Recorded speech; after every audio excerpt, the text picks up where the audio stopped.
Thank you very much. It's a privilege to be here and to think about Dr. Barzinji's wonderful contribution to so many institutions and so many communities and lives, including Hartford Seminary, which is what I will be talking about.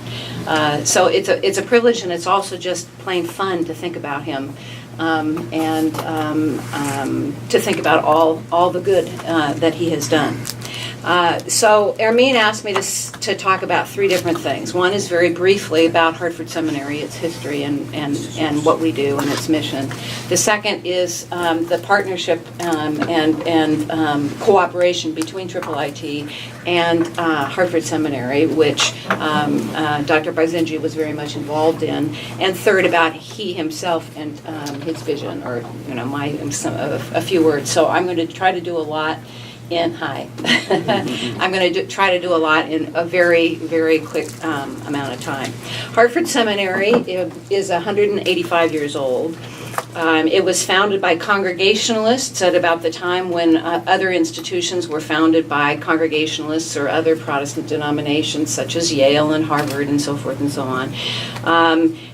But it remained a seminary. In fact, it was part of Yale, the founders of Yale, and then the theologians that founded Hartford Seminary decided that Yale was too liberal, and they moved up the river and established another institution in Hartford. So it voted to become ecumenical. It became so much more broadly Christian and not just Congregationalist in 1900. And continues that way on the Christian side of things today. It had and has a long relationship with Islam. It was teaching Arabic 125 years ago. Stephen Blackburn in our library, who studies these things, thinks that it may have been the first place in the United States to have a prolonged and sustained institutional commitment to the teaching of Arabic. It was involved in 1911 with the establishment of the Muslim World, the Journal of the Muslim World, and took it over really in 1938. And then established the McDonald Center for the Study of Islam and Muslim-Christian Relations about 35 years ago. The establishment of the McDonald Center represented a dramatic change in attitude and commitments of Hartford Seminary, because much of the work on Islam that was done before then was done from a Protestant mission perspective. So the establishment of the McDonald Center was a 360 or 180 whatever degree turn in terms of saying we don't want to do mission anymore in the Muslim world or train people to do mission in the Muslim world. So what do we do? This is not an appropriate thing for Christians to be doing, trying to convert Christians or Muslims. So what do we do with our library that was a major library in Islam? What do we do with our faculty? What do we do with our history? What do we do with our expertise in Islam? Well, we establish a center for the study of Islam and Muslim-Christian relations. And so that's what Hartford Seminary did, and that's where most of the work on Islam continues today at Hartford Seminary. So from mission to dialogue in a way, and then within dialogue to programs for Muslims, taught by Muslims, a master's degree in Islam and a master's degree in Islam and Christian-Muslim relations.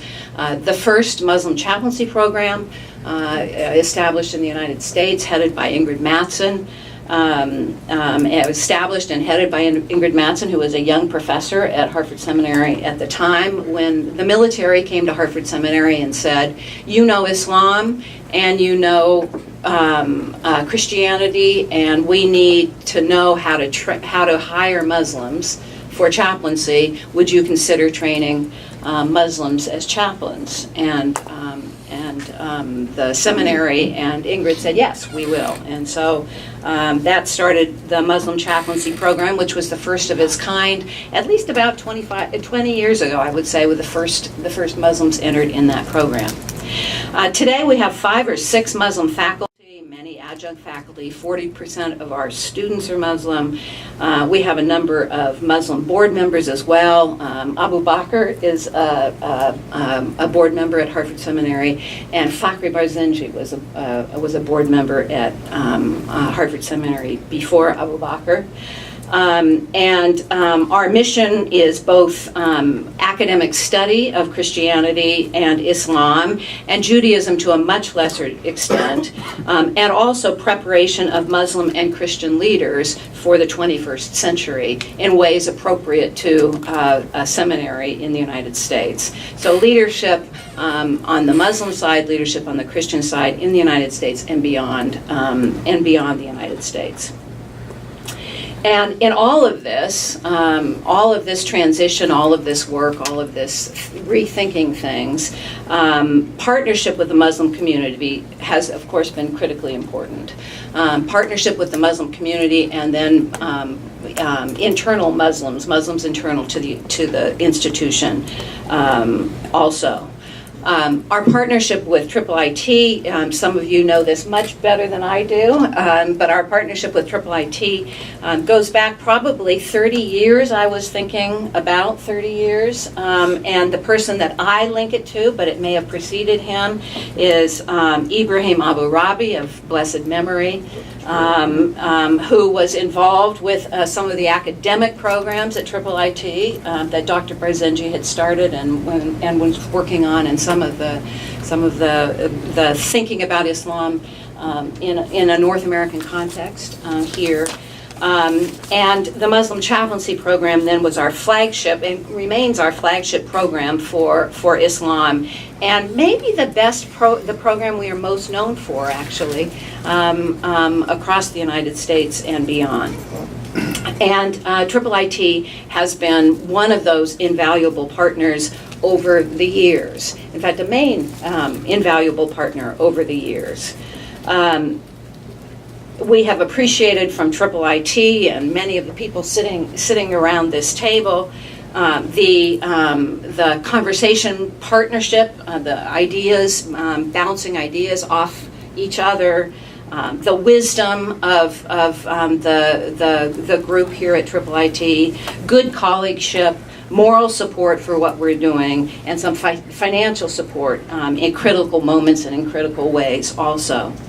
IIIT has been and was supportive of Ingrid Mattson as she helped establish the Muslim Chaplaincy Program.